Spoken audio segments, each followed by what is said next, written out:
Наш лайнер пришвартовался в Сан-Хуане, родине пинаколады и Рики Мартина.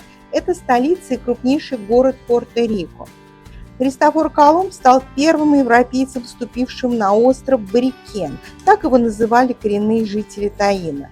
Это произошло в 1493 году во время его второй экспедиции в Новый Свет. Он назвал остров Сан-Хуан-Баутиста в честь Иоанна Крестителя. Позже испанские колонизаторы оценили богатство местных земель и стали называть главный порт острова Пуэрто-Рико, что означает «богатый порт». Со временем произошло географическое смешение названий, и уже к середине XVI века остров стал называться Пуэрто-Рико, а порт получил название Сан-Хуан.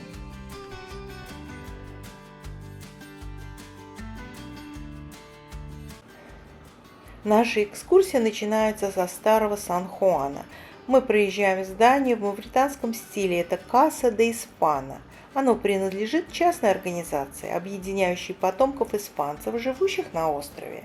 Сегодня здание используется как культурный центр. Здесь проходят выставки, концерты, уроки танцев и другие мероприятия. Вход открыт, можно пройтись по внутреннему двору и залам.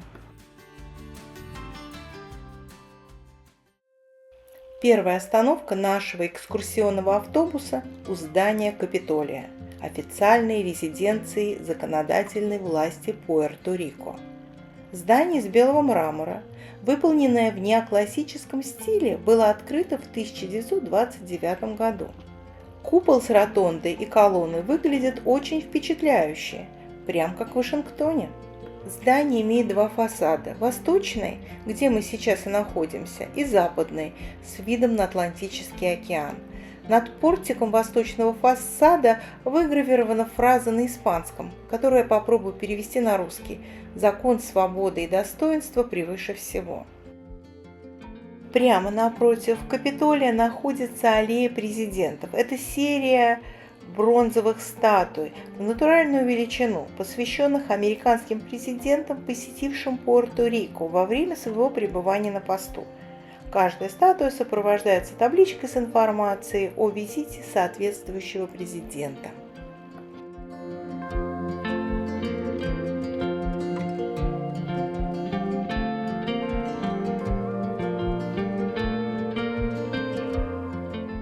Здесь же рядом находится мемориал, посвященный жертвам Холокоста.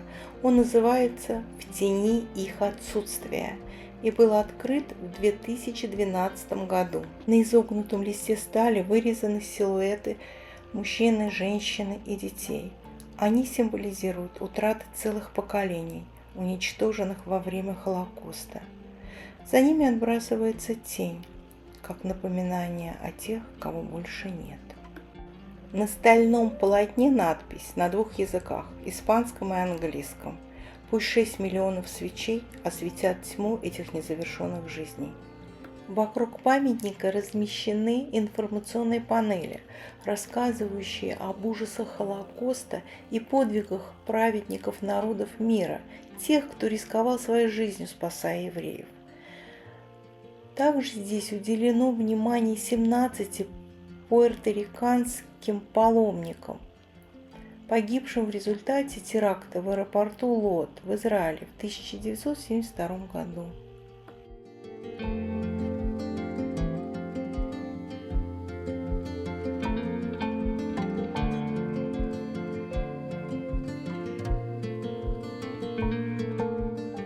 А это памятник, посвященный учителям. Он тоже находится напротив Капитолия. В городе 7 католических церквей. Это церковь святого Августина.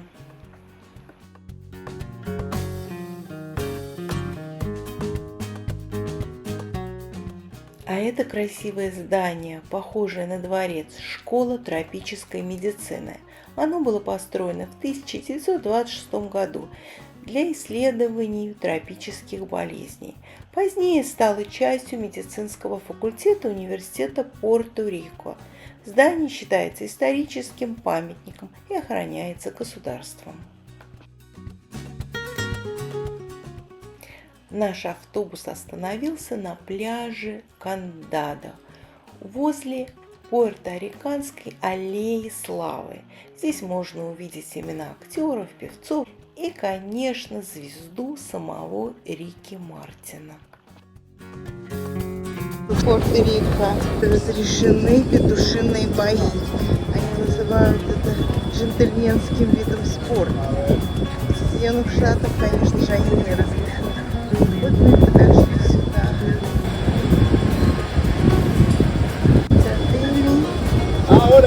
Ahora sí puedo contar con vos, maldita perra.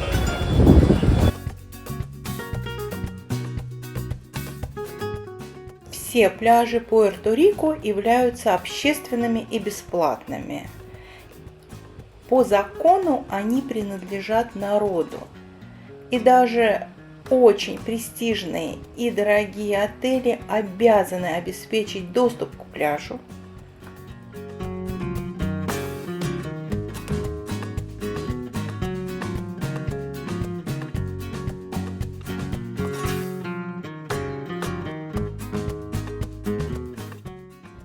Пуэрто-Рико – это неинкорпорированная организованная территория Соединенных Штатов. Это означает, что остров принадлежит США, но не является полноценным штатом. У него особый юридический статус. Конституция США действует здесь не в полном объеме. Граждане Пуэрто-Рико имеют американские паспорта и являются гражданами США, но не голосуют на президентских выборах, если живут на острове.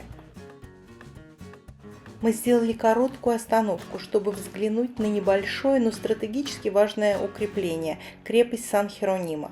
Построенная в XVIII веке, она расположена прямо на мысе устья лагуны Кандадо. Проезжаем мозаичный мурал с портретом Дони Феллы. Она была первой женщиной-мэром Сан-Хуана и оставалась на этом посту целых 22 года.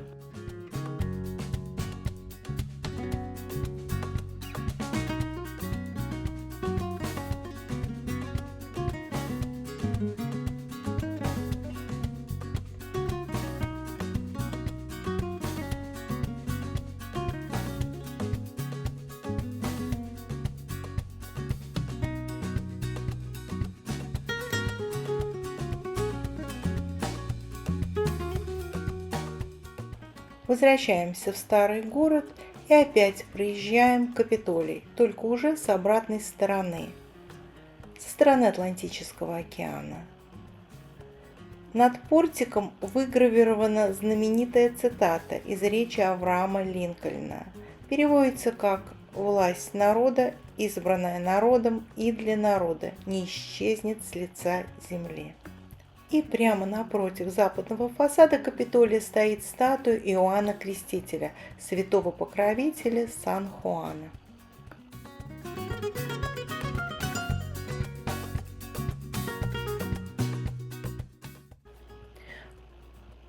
Проезжаем классическую узкую улицу XVI века.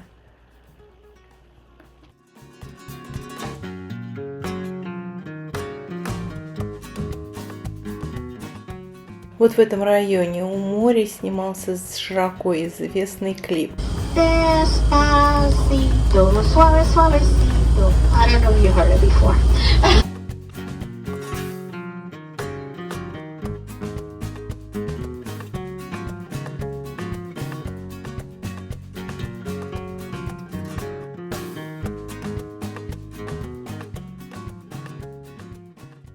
Мы подъезжаем к крепости Сан-Филиппо-дель-Моро или просто Эль-Моро. Ее начали строить в XVI веке, чтобы защитить город от атак с моря. В 1595 году форт с честью отбил нападение английского пирата с титулом сэра Фрэнсиса Дрейка. Крепость Эль-Моро. Вот это самое старое кладбище на острове. Там виден маяк. которую построили американцы. Дождь идет, не знаю, получится. Первый раз пошел дождь за все время наших путешествий.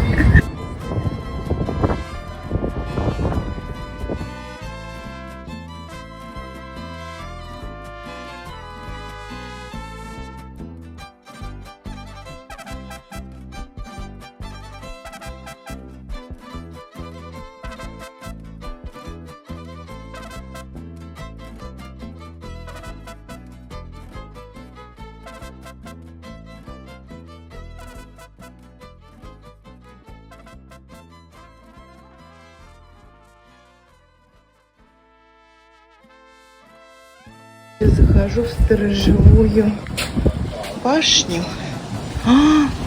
Вау. Ух ты, вот я зашла в нее.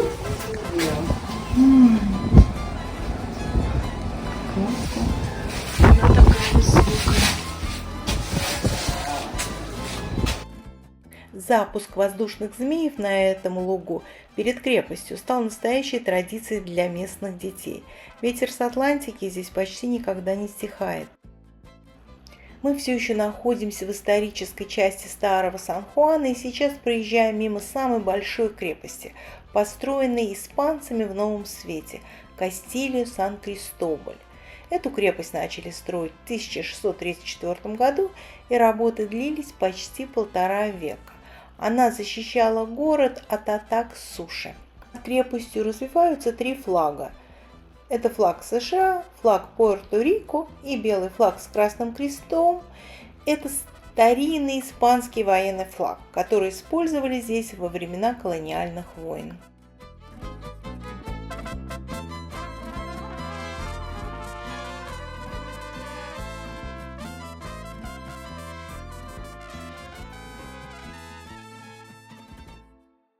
Интересно, что такой флаг вы больше нигде не увидите, только здесь и над крепостью Эль-Моро.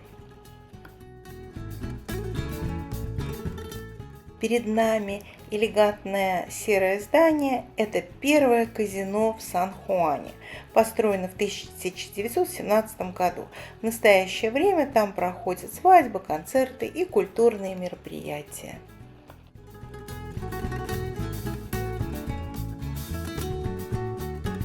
Памятник Колумбу, и вот здесь такой фонтан. Сейчас я поднимусь прям к нему.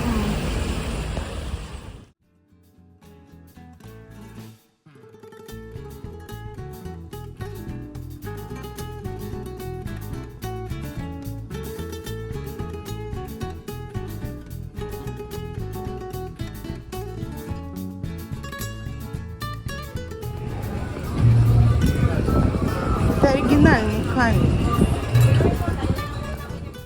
Улицы старого города вымощены синеватой серой брусчаткой. Это не краска. Эти камни завозили в XVIII веке как балласт в трюмах испанских кораблей. После прибытия их выгружали, чтобы освободить место для тропических товаров – сахара, кофе и рома. Из-за частых дождей и войн дороги в Сан-Хуане были в плохом состоянии. И власти решили использовать эти камни для мощения улиц. Со временем, под действием влаги, они приобрели свой необычный цвет. Мы находимся в старом районе Сан-Хуана. И вот здесь такие дома в испанском колониальном стиле.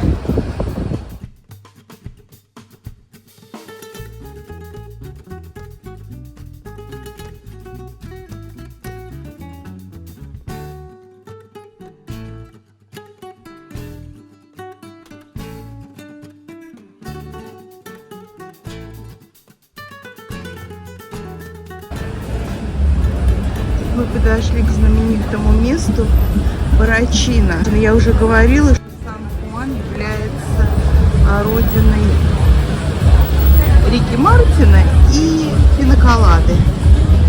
И вот здесь, в этом ресторане, была первый раз приготовлена пинаколада. Муж стоит в очереди. Я не знаю, будем ли мы стоять, посмотрим, какая там большая очередь. И стоит ли того, чтобы попробовать.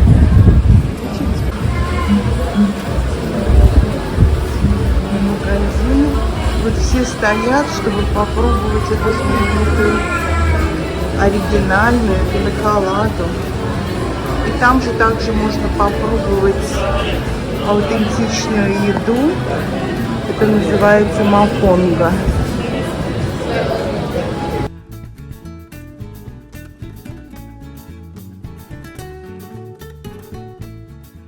Прогуливаясь по старому Сан-Хуану, мы случайно вышли к смотровой площадке.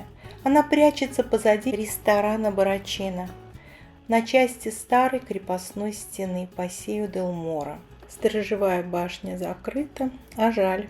Отсюда открывается красивый вид на океан и порт.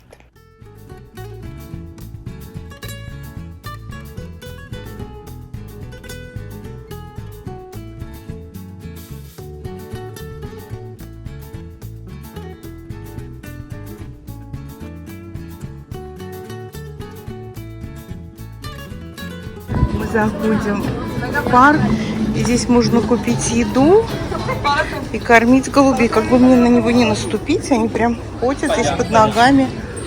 Вот кругом голуби.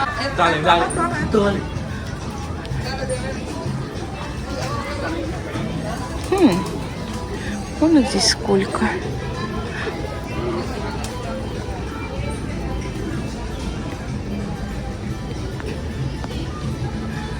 Это оригинальная стена, она осталась. Вот еще разных войн. И где-то бойницы, видно, такие. Вот в них живут голуби. И поэтому построили парк здесь.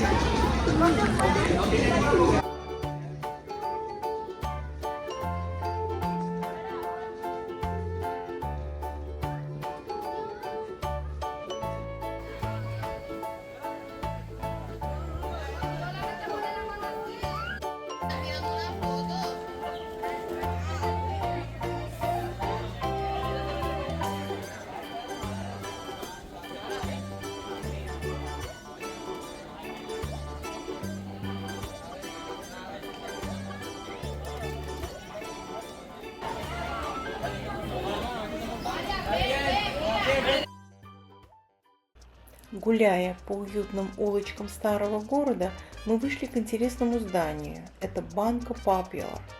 Оно выглядит вполне современно, но на самом деле ему уже почти 100 лет.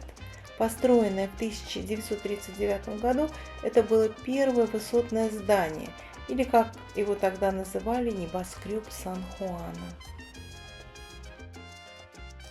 А это его центральный фасад.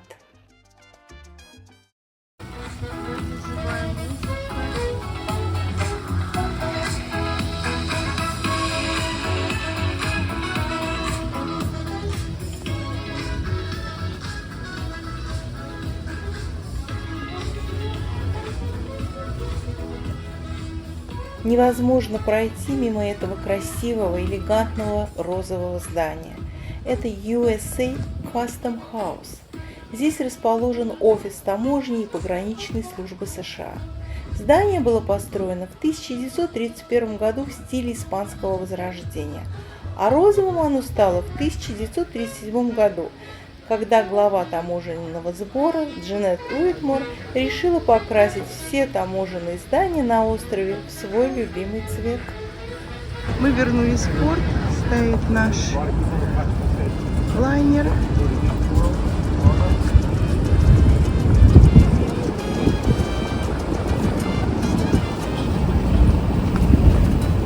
Можно брать экскурсию, можно не брать. Кому как удобно, но очень жарко. Мы не планировали брать экскурсию, мы сделали план и хотели просто пешком пройтись по городу, посетить крепости. Ну, когда мы вышли, оказалось уже очень жарко, и поэтому мы взяли эту экскурсию прямо здесь, в порту. Нас повозили по городу. Мы об этом не жалеем. Мы могли возвратиться с автобусом. В порт, но мы решили быть на последней остановке и прогуляться еще по городу.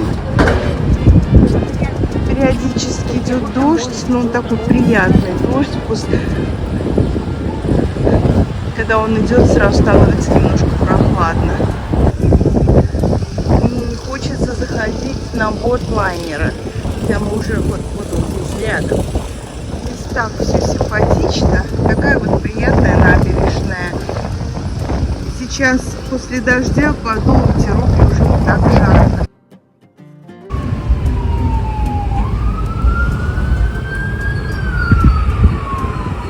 Такая уличная мебель.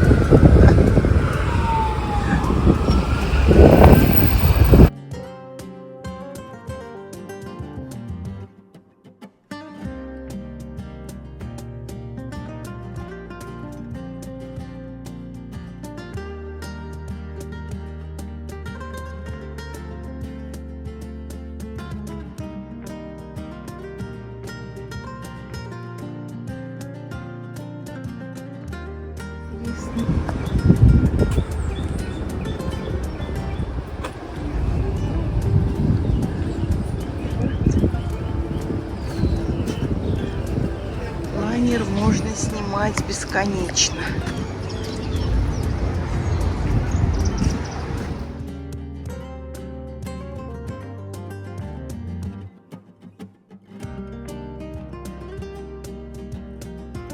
Такой монумент посвящен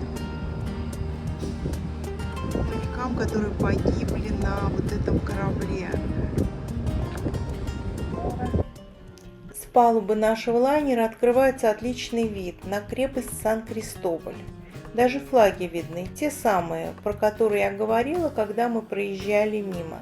В крепости сохранились подземные туннели, ловушки для врагов, сторожевые башенки и пушки разных калибров. Пока Эльмора охранял город от морских атак, Сан-Кристоболь держал оборону со стороны суши. Вместе они делали Сан-Хуан почти неприступным. К сожалению, у нас не получилось посетить эту крепость, так что для нас она тоже оказалась неприступной.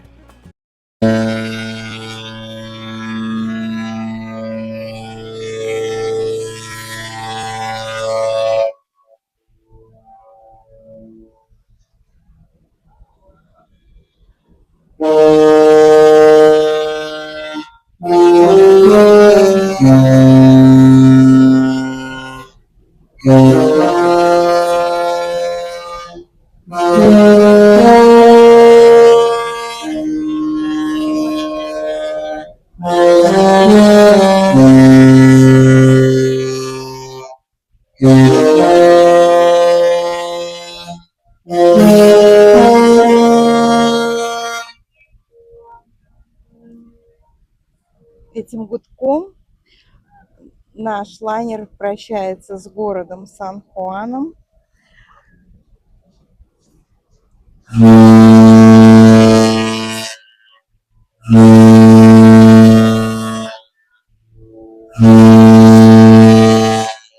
Какое-то сегодня немножко длинное было прощание с этим замечательным городом. Это не просто курорт с пляжами, это настоящий музей под открытым небом, где колониальное прошлое переплетается с яркой карибской культурой. Может, еще когда-нибудь сюда вернемся. Время покажет. До свидания. Сан-Хуан и Пуэрто-Рико. Уже собралась завершать съемку, но просто не смогла оторваться от этих открыточных видов исторических зданий. Прямо перед нами Ла Форталеза, официальная резиденция губернатора Пуэрто-Рико в старом городе. Она была построена еще в 1540 году как укрепленная крепость для защиты гавани. Здание стоит на утесе, укрепленном крепостной стеной. С 1544 года Ла Форталеза непрерывно используется как резиденция губернатора и считается старейшей действующей резиденцией исполнительной власти в западном полушарии. Сейчас у нас есть возможность полюбоваться крепостью Эльмора со стороны океана. Почти 500 лет она охраняла вход в гавань Сан-Хуана. Ее начали строить испанцы в 1539 году. Сначала это была всего лишь сторожевая башня. Со временем крепость обросла мощными стенами и этажами и в итоге превратилась в грандиозное сооружение с 6 уровнями. На строительство ушло почти 240 лет. Толщина стен у Эльмора впечатляет – от 5,5 до 7,5 метров. Настоящая защита от пиратов и вражеских флотилий. Крепость успешно выдержала атаки англичан, голландцев и пиратов. Сейчас отсюда видно маяк, который был построен уже при американцах. Во время Испано-американской войны в 1898 году форт оказался под ударом. Американский флот подошел к берегам Сан-Хуана и открыл огонь. Стены выдержали, хотя и были частично повреждены. Это была последняя военная атака на крепость. Вскоре после этого Пуэрто-Рико перешел под контроль США, и над Эльморо впервые был поднят американский флаг. Сегодня форт входит в список всемирного наследия ЮНЕСКО как выдающийся памятник военной архитектуры.